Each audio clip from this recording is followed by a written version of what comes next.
This is Supernatural Selection on DeviantBehaviorRadio.com, hosted by Kevin the Bastard.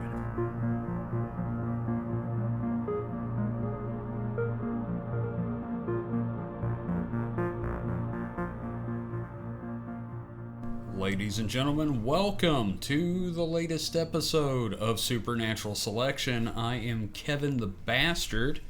With me again is Mike the Skeptic. How you doing today, Mike? Fine, although I'm questioning the pose the cat was just making. Oh, yeah?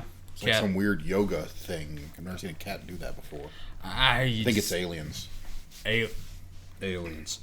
So, speaking of aliens, last week we talked about an anonymous schlub with a fascination for aliens and UFOs, and this week we're going to talk about a semi-famous schlub with a fascination for UFOs.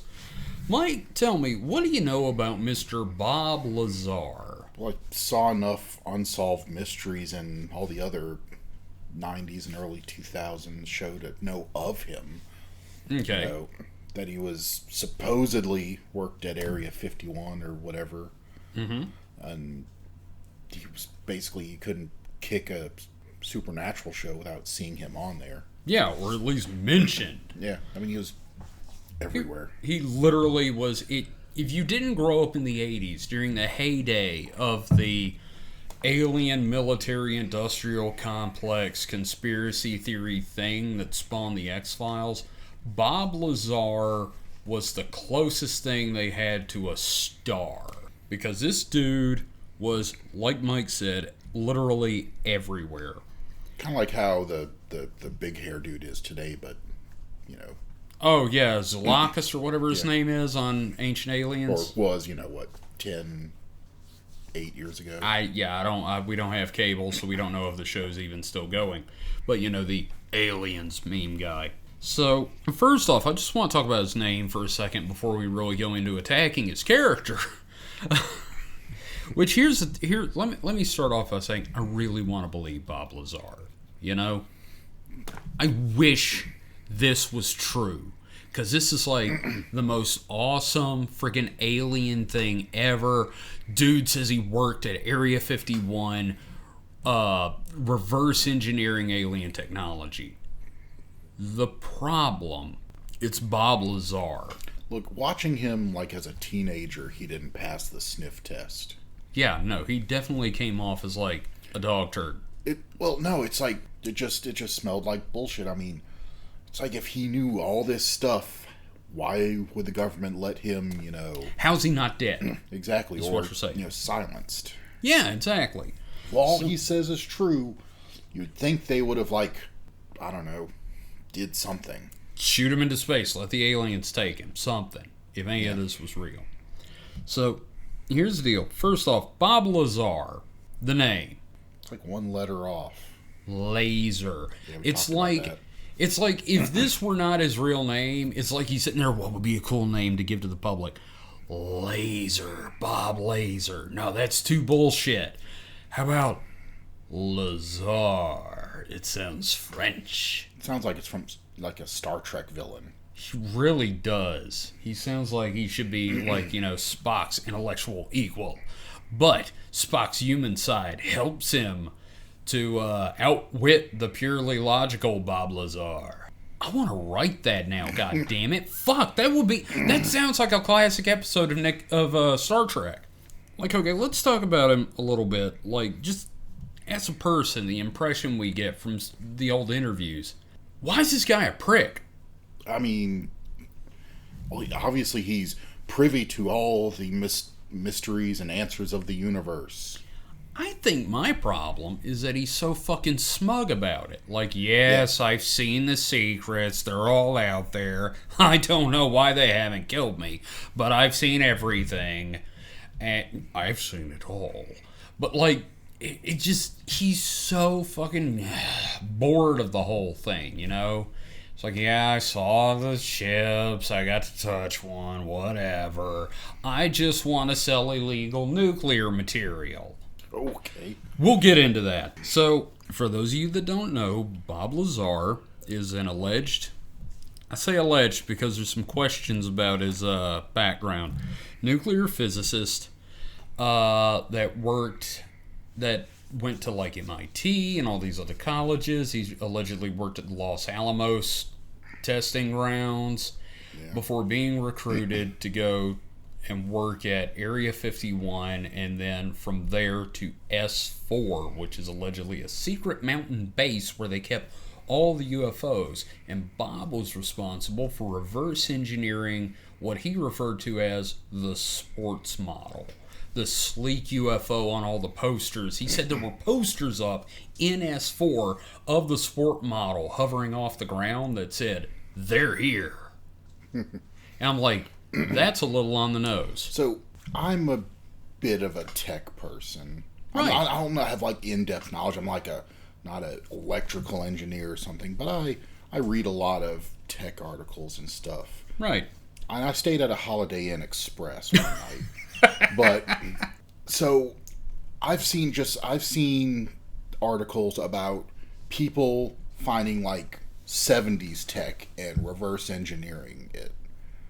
And they still can't be 100% certain that they completely understand, what's going on in like a, 8-track player. Well, an early microprocessor or something. Okay, sure. So something that's as advanced as an alien, spacecraft that has to have oodles. It probably, like, its processing power has to eclipse like the whole processing power of the Earth at the time. Trying to decipher the intricacies of that is like, even if it's real, it's this Herculean task that I don't think any one person could wrap their brain around, let alone... he's on a team, but I totally get that. It's just, especially when it's our technology trying to reverse engineer, it's a Herculean task, let alone something that's so well in advance of us and made by a species that may, think differently than us. Yeah, completely different set of logic. Yeah. Like if you were to reverse engineer human, technology, for a fact that, it's going to be binary based. Ones and zeros. It's probably going to run on a base 10 or base 8, Something along those lines, yeah. So, who knows? Who knows what the aliens would use? Yeah. They could use, a trinary logic, which, has 3 states. Yeah, like 1, 0, 1, and 2. Yeah. Yeah. That's fair. Well, let me tell you some stuff about the sport model. From the little bit Bob explained in his early interviews with Mr. George Knapp, which is a subject we're gonna get into because that motherfucker got his bread and butter off of this. This is how he got his name in the UFO field. The ship, the sport model, runs on a gravity drive. Yeah. Powered by element 115, which, when exposed to radiation, generates massive amounts of anti-gravity. Okay, the home viewer can't tell that I'm just sitting here blinking and rubbing my nose bridge because... Seriously looks like he has a massive headache now. Because an element of that high... I'm assuming that's a periodic table number, 115. Yes. Right? Yeah, it's actually mosconium. So something that high wouldn't need to be exposed to radiation. It would just be radiating the fuck out of everything. Element 115 has a half-life of 0.65 seconds. So that means it's highly radioactive. Yeah, no, this is like, sit near it and you've got a second penis, maybe. But you have to expose it to more radiation. To generate the anti-gravity waves. And then the propulsion system is in no way physically connected to the navigation system. Think about that for a minute. Or any of the other systems. All of them, I guess it was Wi-Fi? I don't know. I don't really understand how any of that stuff works. Sure. There are instances where you don't want a physical link between, elements. I could kind of see that. Okay.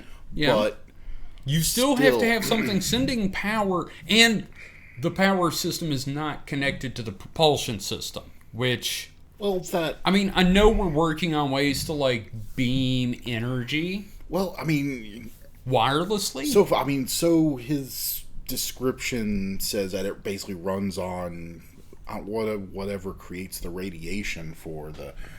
I have no idea. That was not mentioned in the interview. But the gravity part. Well, let me explain. The gravity drive. What they're saying, from the little bit I've been able to gather from people trying to explain it to each other that believe, is that it creates gravity in front of it that pulls the ship forward like it's falling at ever-increasing speeds. Yeah. It also causes the ship to wobble like it's dangling from a string. And is that its main form of interstellar propulsion? Yes. Well, then that is still limited to relativistic speeds. Isn't it, though? Because he does not mention any form of, like, Albuquerque drive style space warping. There's no space warping. There's no wormholes. There's none of that stuff. So that's the science of how the sport model works. And Mike's doing air quotes because the, quote, science. But again, element 115, big key part to the story, because he has said on multiple occasions that when he left his job at Area 51, and for some reason they didn't shoot him in the fucking head, he stole some 115. But it was only 115 for like a second. Well, that's the thing. He says, it lasts for ages, and it's really powerful, super dense, heavy element. I'm like, no. Wait, but no, that's not how half-lives work. No, it isn't. During the production of a recent documentary, which if you have Did Netflix... you say how much he took? A little bit. Just a itty-bitty bit. Say 500 grams. You keep Sure. talking. Okay, so there's a documentary on Netflix that I highly recommend you check out that will give you a good idea of Bob Lazar. It's by a fellow, can't remember his name, but he has invented his own form of jiu-jitsu called quantum jiu-jitsu. So that tells you everything you know about our film. You need to know about our filmmaker. Anyway, during the production of this documentary, his business, which sells radioactive material to the common man via a website, was there's a link on the side with a picture of Einstein, says, want uranium? Click here. Well, it's not illegal to sell. I mean, I can go on Amazon and buy it, but... Okay, but... there is, like, standards you have to... Yeah. He probably was violating those, shipping standards. He handles highly dangerous material and sends it through the U.S. mail. His business during the production of this documentary was raided by the FBI, which him and the filmmakers say, well, this is obviously part of a long-standing deal where they've been monitoring him, and this is a raid to get back the element 115. You go and look at the documents, and it turns out that someone bought a chemical from him about 7 years ago, killed his wife with it. And they raided to get his computers to get files on this dude to prove that that's where, So, Bob is not implicated in the murder. And the fact that they raided it means he just basically ignored subpoenas. Yeah, exactly. I mean, he's probably been subpoenaed multiple times, and he ignored it. Which, that's a thing. Yeah. So, but again, not implicated. Yeah. I'm sure he was saying some crap about my customer's privacy, blah, blah, blah. So what'd you say the half-life of that stuff was? It's like 0.65 seconds. Less than a second. Okay, wow, that's really quick. We can continue. So, let's talk a little bit about his education, shall we? Because that's like part of the mystique is... And this is interesting. This is like actually legit interesting. This isn't like, oh, what a load of crap, like we've been talking about. He claims he went to all these schools and worked at all these places. And, of course, George Knapp, being the reporter that he is, he's an award-winning reporter from the Las Vegas news station. He's not... Yeah. He's good at what he does. All right? Let's just get that out there. He was a damn good reporter.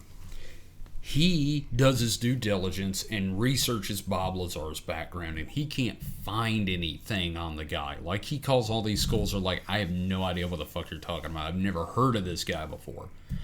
Calls his former workplaces, like, I have no idea who you're talking about.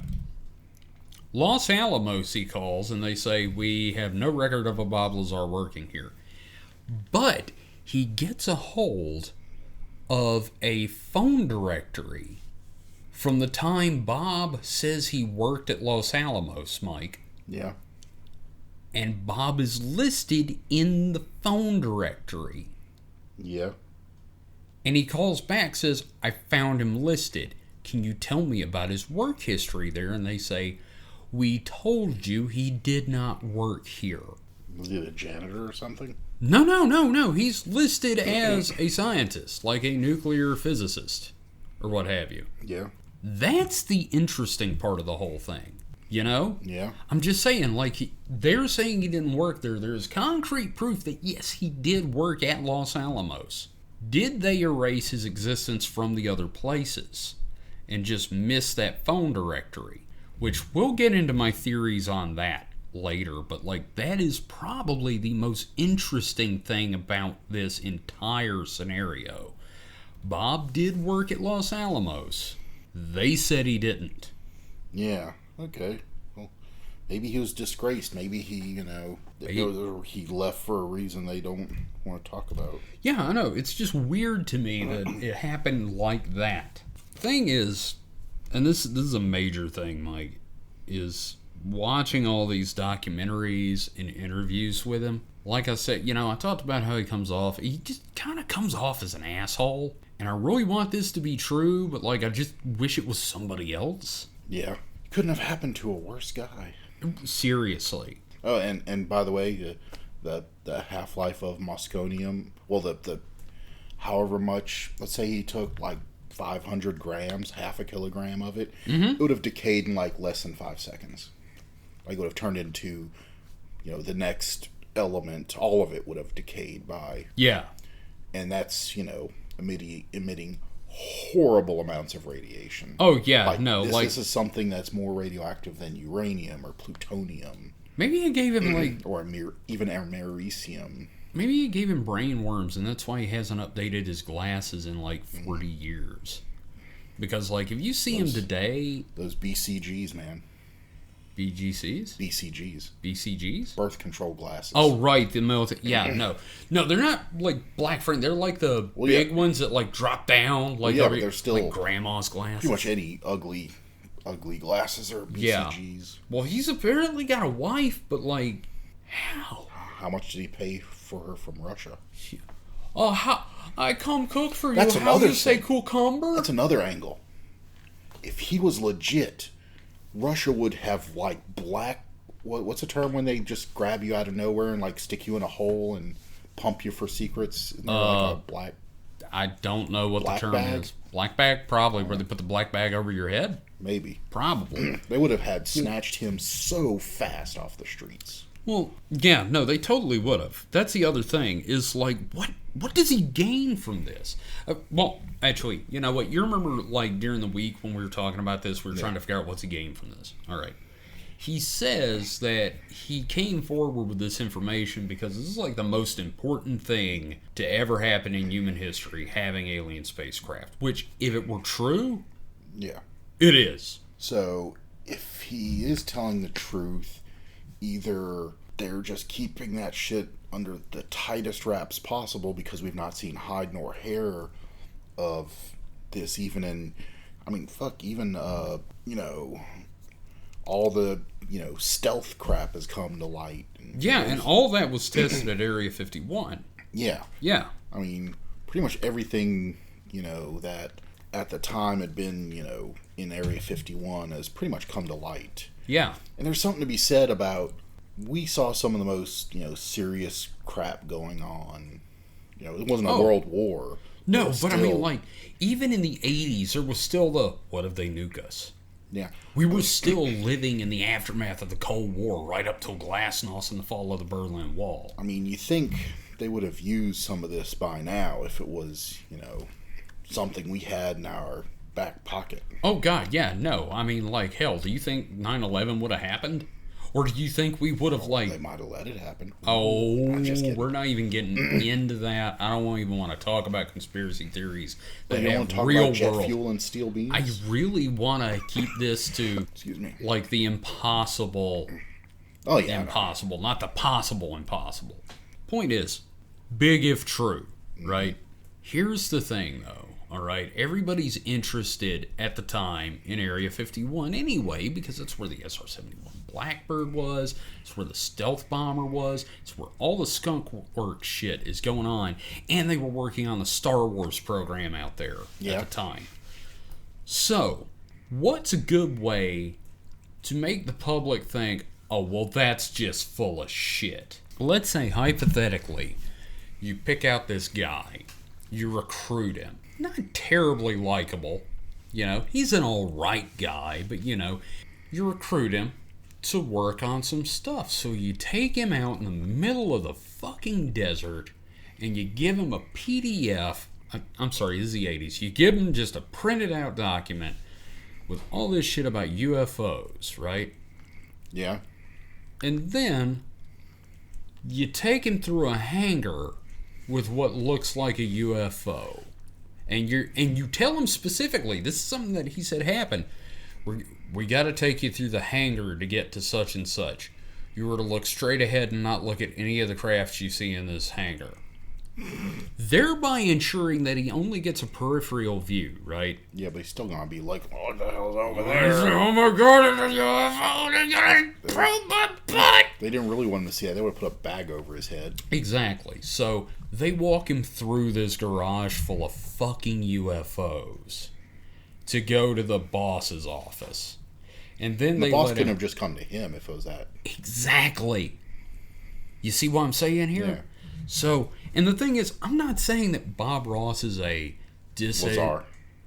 Bob Ross. Oh my God. Oh my God. What a Freudian slip that was. Wow. Fuck me. I'd rather be talking about Bob Ross right now. But I'm not saying Bob Lazar is a... Bob Lazar. Bob Lazar is... I'm not saying Bob Lazar is a knowing disinformation agent. And the other thing is, after they show him these UFOs, and, they may have looked at his psychological profile going, well, this motherfucker's a whistleblower.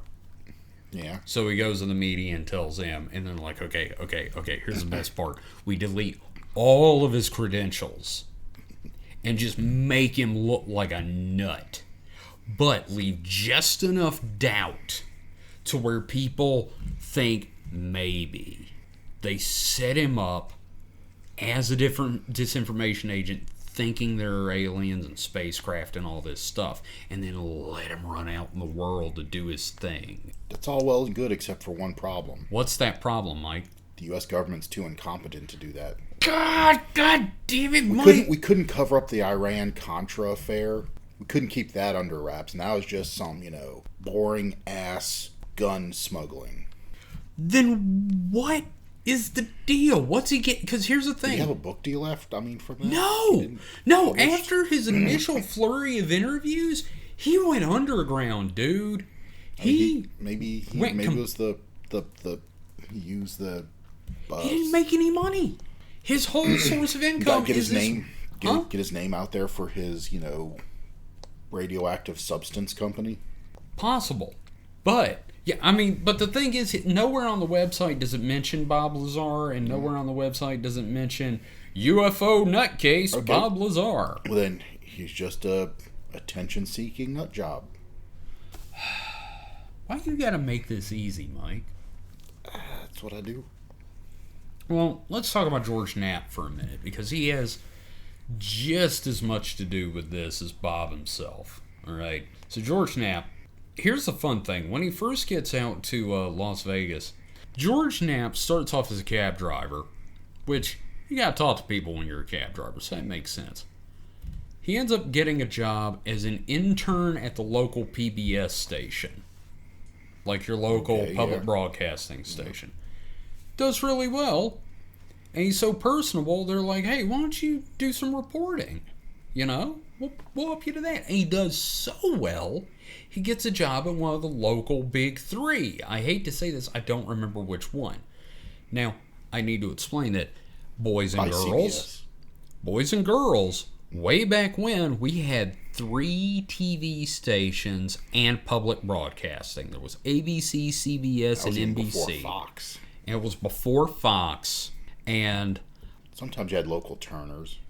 Yeah, okay, there's TBS and what have you. But anyway, the point is, he was working for one of the big 3 because they had news coverage. Yeah. And he became very good at what he did. He covered a lot of, he did a lot of investigative journalism. He won awards. He has won Peabody Awards for his investigative journalism, Mm-hmm. He's not, as we come to call some of these people, a nutter, At least he didn't start that way. No, he covered the mob, corruption in Las Vegas, really important stuff. But he did have an interest in UFOs, which, no harm in that. I obviously haven't, and look at me, I'm parlaying it into this. And you're wearing a UFO shirt. I am, in fact, wearing an alien abduction shirt.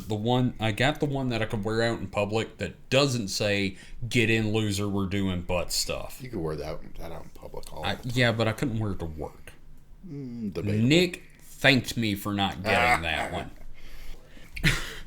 Which, hi Nick, if you're out there listening right now. Knapp is a credible news reporter. That's the point I'm trying to get across. Then this Lazar thing happens. Bob Lazar approaches him on the sole condition of anonymity. And he goes by the name Dennis in his first backlit, shadowy interview. And Bob has said that was an inside joke because that was his boss's name at Area 51. And after that first interview aired, he got a phone call saying, "What did you do? Do you have any idea what we could do to you?" And Bob says, "No." And he just hangs up on him. Which, there's something to be said for ignorance. Yeah. You know what I could do to you? No. God damn it, click. Is how I picture it. It's that I can't threaten him. He's an idiot. But George, then, after Bob decides he's going to go public with his name and everything, George milks this. And I don't mean that in a bad way necessarily, because it's his career, and he's I've got what could be the biggest story of the century. He figures, I got another Watergate on my hands. Yeah, exactly. And he does. Go look up George Knapp. I feel what's his name? InfoWars guy. Oh, yeah. Alex Jones wants to say, what you going to do? You're going to look up George Knapp, Bob Lazar interview. Sorry. Gay frogs. Gay friend, turning the frogs gay with UFOs. So, anyway, Bob goes on to continue working in the paranormal because he's so good at it. He broke the Skinwalker Ranch story. If you've never heard of that, I highly recommend you look it up. It's really interesting. We're going to have to talk about that one day. We are, because I think I know where that story came from. And I really don't know the specifics. Oh, it's insane. I probably will remember once you start telling me. Oh my God, Mike. It's UFOs, Bigfoot, wolfmen, giant wolves, orbs, cattle mutilations, exploding greasy dogs. Okay, Mike's acting like he's trying to leave. And I think I may have just hyped everyone up for that episode. That's going to be chumming the waters there. I need to get, we're going to need 3 hosts for that one to cover all this shit. So, anyway, George has moved on into the world of the paranormal whole hog. I don't know if he still is, but for a long while, he was hosting Sunday nights every other Sunday on Coast to Coast AM. The reputable clearinghouse for all things paranormal. If you need colloidal silver or tactical flashlights, then by God, Coast to Coast is going to sell them to you. About some MREs. Oh, yeah, no, totally. MREs, all that fun stuff. Fish vitamins. Fish drugs. Fish, antibiotics. drugs, antibiotics, yes. Hell yeah. So, and I can't hate George about it. He's made a career out of this, and he went into this earnestly. He's easy to explain. He's a journalist that wants to make a career. He wanted to, make his name, make his career, and it dovetailed into his interest in UFOs. So it's just when you have two crazies that kind of dovetail together. Yeah. I wouldn't really call George crazy. I'd just call him jumping in with both feet into one of his interests and making money at it. Well, have you seen his house? He's got like a friggin' indoor pool, dude. I call him a crazy. I call anybody that wholeheartedly believes it crazy because they're not you, Ginger. But sorry, we've got a cat with us. But because they're just obviously not looking at it critically. Mm-hmm. Yeah, I agree. I tried to do some research into his family, and I'm going to give him a lot of credit. He has kept his family, Bob Lazar's family, very much under the radar. So he's obviously like, I don't want my family involved in this. I don't want to ruin their lives. Because, as I said last week, this shit will ruin your life. So he's kept his wife and children out of it. But it's I'm not going to lie. The interviews are really interesting. So you brought up something earlier, and when you were talking about, the government and, Area 51 and Skunk Works and all that, is that another problem with his story is the government really doesn't do much for itself. No, it's like all contractors. Oh, yeah. The government doesn't build anything. No, it's all like Lockheed Martin and all these other companies. We do some fundamental research, but outside of that's what the Los Alamos National Labs is for. I mean, it's a pure research thing. Which is where he was. Yeah. Anytime Los Alamos comes up with something that needs to be built, contractors, no matter how top secret it is, there's this whole industry of top secret contracting. That's why, the Skunk Works is Skunk Works, which I used the term earlier, but the Skunk Works is actually a Lockheed Martin thing. Yeah, it's just their...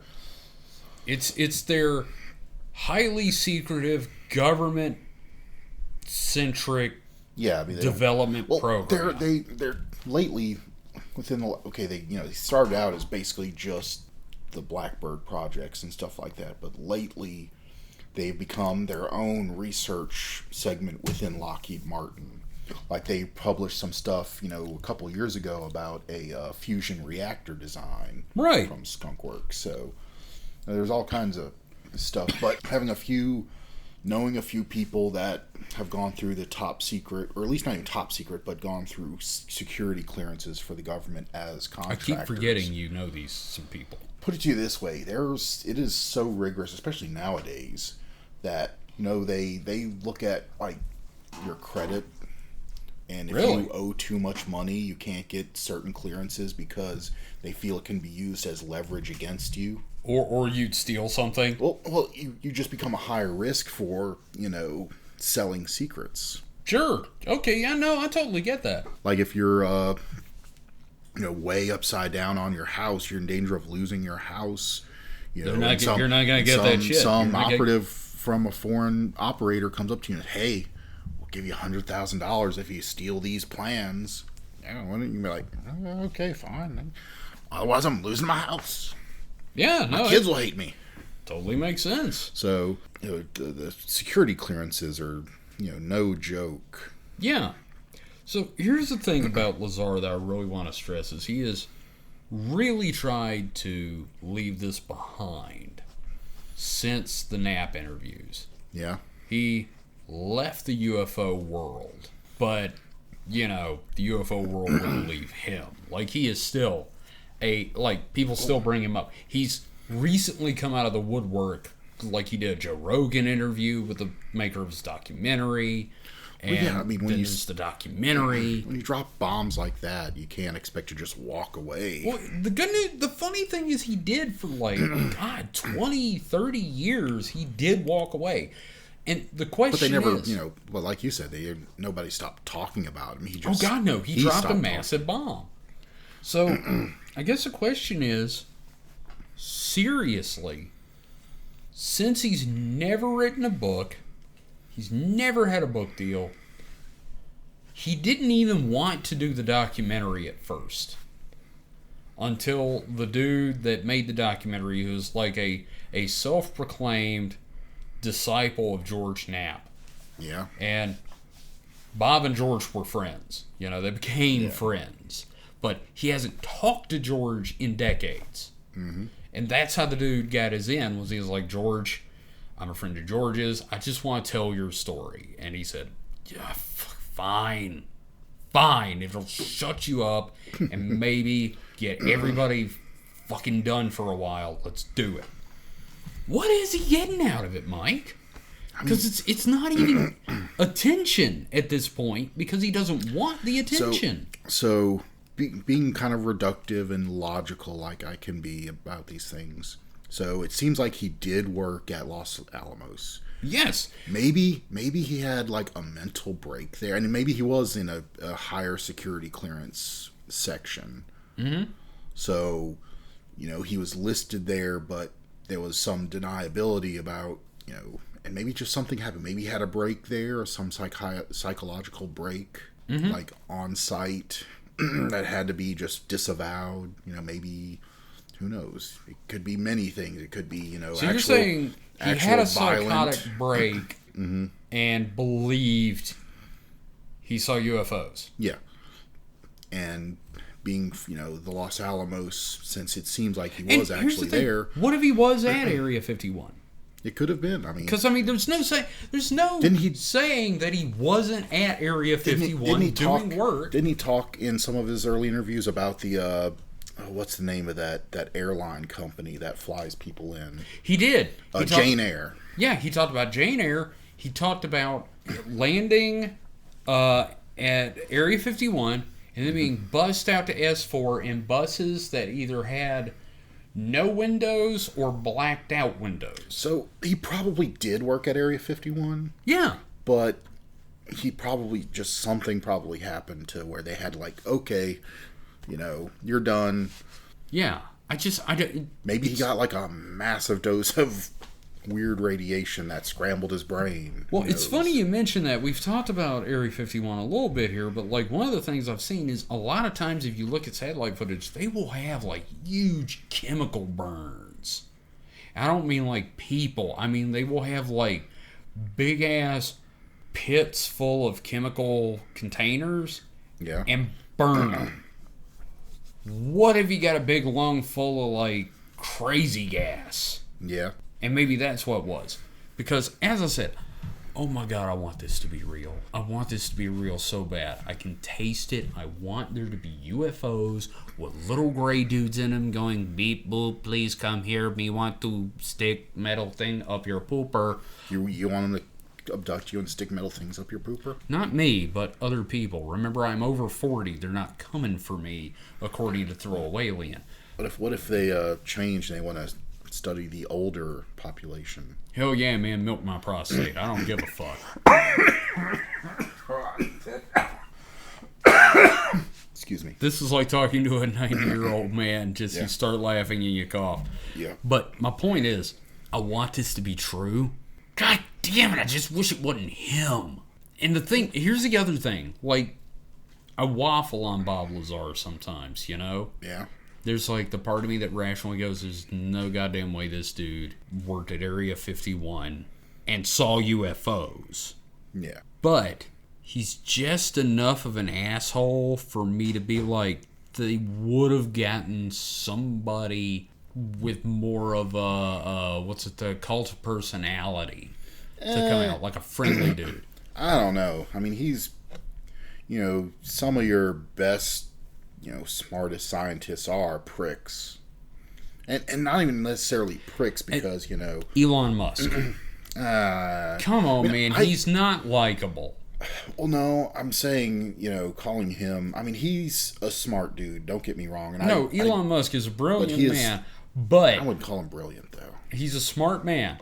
But I would throw a brick at him if he was in a parade. He definitely has too much engineer logic to him at times. He reminds me of Notch, the creator of Minecraft, in a way. So they're both just under-socialized. Oh yeah, just rich Probably on the pricks spectrum. that don't need to be on Twitter. Yeah, but no, it's like the one person I know that I won't name names, but you know him too. We used to play City of Heroes together in Washington. He worked for an aerospace company doing a chip design, and from all accounts I hear, he was great at it, but he was a giant prick. Oh my god, just massive fucking douche nozzle. Like we're playing City of Heroes, and I moved, and I had to move somewhere, and I didn't have internet. And you were in a shit financial situation. Well, yeah, I mean, I didn't have the money to stand up internet on my own wherever it was. And this was a time when even everybody was on fucking dial-up. Most people or were still on DSL. dial-up, and getting something better than dial-up was a major cost. So what did you heard him say? So we're playing City of Heroes, and this dude goes, "Well, where's Mike?" And I was like, "Well, Mike doesn't have internet, so he can't play." And he's like, "Well, Mike needs to get his priorities straight." Yeah, and I'm like, "You mean like not food?" Yeah. This is the same dude that, like, when his child was born, went on a raid on City of Heroes because it was scheduled. Yeah. Instead of spending time with his wife and child. And the great news is, though, at least his wife is of the same mindset. Oh, yeah, she was like, no, go do the raid. Yeah. So at least because she does the same thing. Yeah, exactly. So I can see that kind of, smart but prick mindset. I'm not saying it's a good thing. I mean, it's definitely comes down to poor socializing. It comes paired sometimes. Yeah. More often than not, I would say. Yeah. Or maybe just as often as not. Yeah. And it never really is truly ego so much as it's just poor social skills. Again, possibly on the spectrum. Yeah. Watching stuff about Bob Lazar, I could see him being on the spectrum, because what's he doing now? He's selling fucking uranium. What'd he do? What'd he do when he got done being a fucking professional physicist for the government? Fucking sells uranium and shit. And poison. Without a thought for the social ramifications of it. Without any thought of wrongdoing from the purchasers. Did he see Back to the Future? Did he not think Libyans were going to buy it? He seems like the kind of guy that would sell a bomb made out of pinball machine parts. No, he seems like the kind of person that would sell nuclear material to Libyans without thinking about the ramifications. You're right. He really does. At least Doc Brown was like, yeah, I'm going to milk these Libyan bastards for what they've got. And here's the other thing. Here's like a final question for the episode. Mm-hmm. Does he really want to leave it all behind? Would he have let himself be dragged back in? I think, I don't know. I mean, I'd have to see the stuff because I haven't seen the documentary. I have kept you intentionally blind on this so that you would have an outsider's viewpoint. But I do highly recommend, Mike, check out the documentary Bob Lazar on Netflix. Just check it out a little bit, see what the dude's about, see the raid stuff. I mean, my thoughts, just from what I've basically heard, and we've pretty much gone over everything I've ever heard about the guy. It seems like maybe he realized partway through that it might not have happened the way he thinks it did, and so he just kind of clammed up about it. I had not thought of that. And now he's like, maybe that was just the shrooms I did that night. I don't think it was a shrooms I know, thing. but you know I think what I mean. maybe it was like maybe I shouldn't have worked 3 shifts in a row while listening to the Grateful Dead. And being exposed to high doses of ionizing radiation. Just shit tons of radiation. Like, maybe he's got a dick on his back. Maybe they open him up and he's just full of tumors. Just fucking chock full of tumors. Like fucking meatballs and spaghetti. I mean, that's just kind of what it sounds like. I mean, you think if he truly believed that, he would have been beating that drum. And if the government had gotten to him, if it had been a government thing, like they shut him up, he would have stayed shut up then. He would have disappeared. Yeah.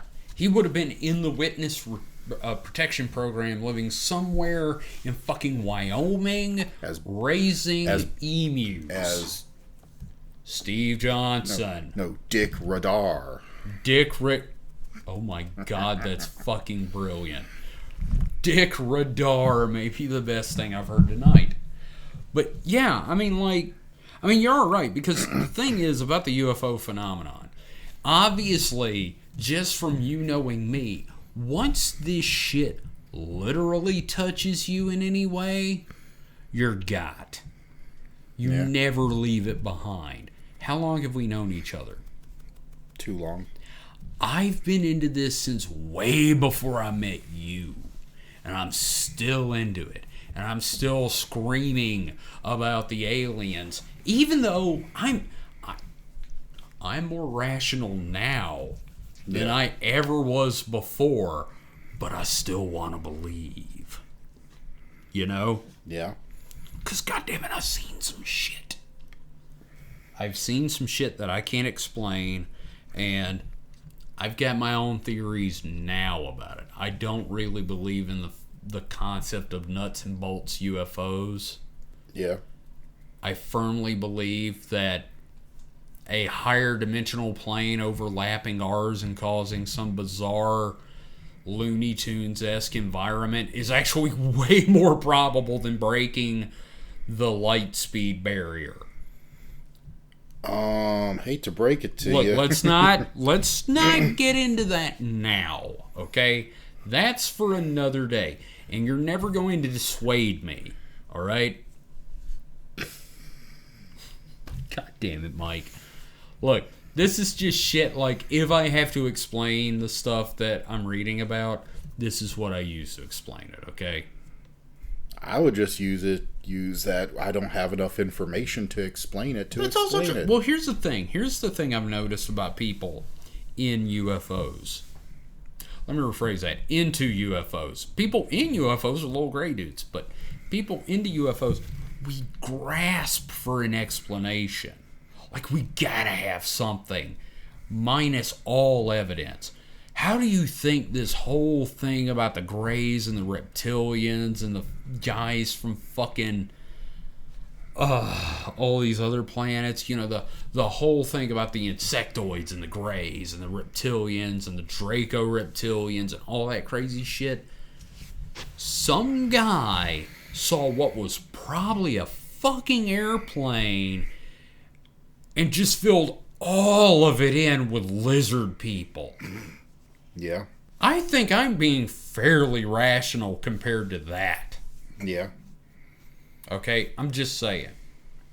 So, anyway, I think that's our show for the week. I want to, again, thank everybody for the overwhelmingly positive response to this show. It has really gone above and beyond what I thought it was going to be. And I know I'm excited to do the show. Mike is excited to do the show. Okay, Mike looks dead inside right now. But Mike seems to be having fun doing the show.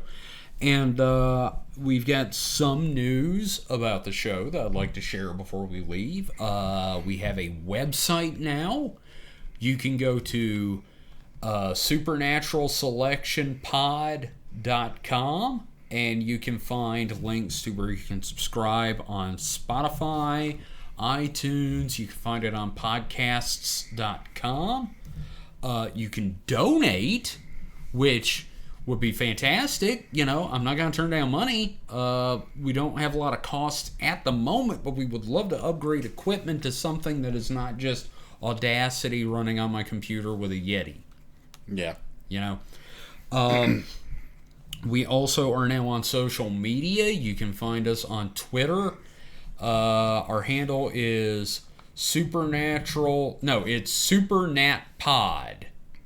At Supernatpod. Supernatural Light Pod, got it. Yeah, no, Supernatural Tide Pod. No, Supernat Pod. And you can find us, just look for Supernatural Selection and podcasts on Facebook. We have a Facebook page. I'm not too concerned about the Facebook page because Facebook, but it is a tool. Everybody and their mother is literally on Facebook. So if you're so inclined, please stop by and like us on Facebook. Hit me up on Twitter. If you have any thoughts, you can contact me at my new email address, Bastage at supernaturalselectionpod.com. There is actually a contact link on the website because that is a mouthful. I totally get it. I was going to say, if you have the domain, can't you just route that bastard to it too? That Bastage? That bastard. I don't know. I'm only allowed like one email address. Okay. So I went with Bastage because I didn't think Squarespace would be cool with that bastard. Probably would. I don't know. Anyway, point is, you can find us on the website. So that just ingrains into you that it's not bastard, it's bastage, AGE? AGE. Okay. Bastage is from Johnny Dangerously. Yeah. You fucking bastage. But, yeah, go to supernaturalselectionpod.com. You can find all the contact information, all the subscription information, the donate link, all that fun stuff is on there. If you're on iTunes, please leave us a 5-star review and let us know what you think. If you want to leave a 1-star review, just don't even friggin' leave one. What's the point in leaving a 1-star review? You're just being a contrarian dick. So, Mike, you got anything you want to plug or talk about real quick before we go? I don't have any irons in the fire, so... Okay, well, that's cool. We are also planning another podcast in the future that is not related to this, where we just get really fucking hammered and talk about some stupid stuff. We're not very hammered this week, so no, probably a little more coherent. Well, we are. The funny thing is, I've actually had more to drink this week than last week, and somehow I am, like, holding my shit together. You ate some stuff. I did eat some stuff, and that helps. Oh. I mean, you know, at least we didn't record Sunday when we got back from the fucking party, because holy crap, we had... Yeah. Anyway, y'all don't need to know this. That time didn't exist. No. That's missing time right there. That is missing. That's what happens is you get drunk and you wake up and your butthole hurts. You think it's aliens, but it's actually that dude you know. Kevin, you want a tip for podcast success? What's that? And since she's right here, you need to put pictures of the cat up on the website. I will put some pictures of the cat up on the website. I will start the blog page, and we'll get pictures of pretty little Ginger up there. So again, thank you for listening. Be sure to check out the rest of DeviantBehaviorRadio.com. Our producer and benefactor and the impetus for this whole thing starting. So until next week, everybody stay frosty, and we will see you then. So good night, everybody. Bye. Supernatural Selection has been a production of DeviantBehaviorRadio.com. You can find it and more shows broadcast weekly at DeviantBehaviorRadio.com. Our theme music is Screensaver by Kevin MacLeod. It is used through Creative Commons license, and more of his music can be found at incompetech.filmmusic.io.